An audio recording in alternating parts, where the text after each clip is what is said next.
अथ सत्सङ्गदीक्षा।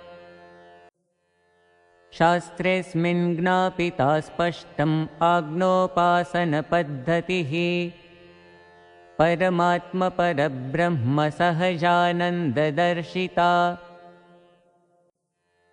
सत्सङ्गाधिकृतः सर्वे सुखाधिकारिणः।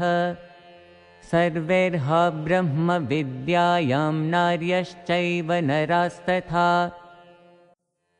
नैव न्यूनाधिकत्वं स्यात् सत्सङ्गे लिङ्गभेदतः। स्वस्वमर्यादया सर्वे भक्त्या मुक्तिं समाप्नुयुः।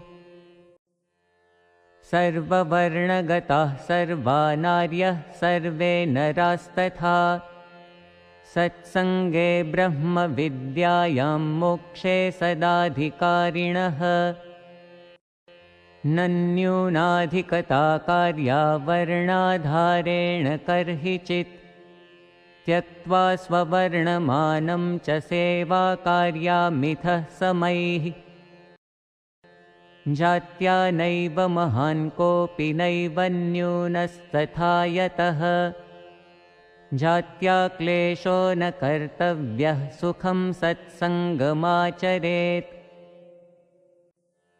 सर्वेऽधिकारिणो मोक्षे गृहिणस्त्यागिनोऽपि च। न न्यूनाधिकता तत्र सर्वे भक्ता यतः प्रभोः। स्वामिनारायणेनन्यदृढपरमभक्तये गृहीत्वाश्रयदीक्षाया मन्त्रं सत्सङ्गमाप्नुयात्। आश्रयदीक्षामन्त्रश्चैवं विधः। धन्योऽस्मि पूर्णकामोऽस्मि निष्पापो निर्भयः सुखी। अक्षरगुरुयोगेन स्वामिनारायणाश्रयात्।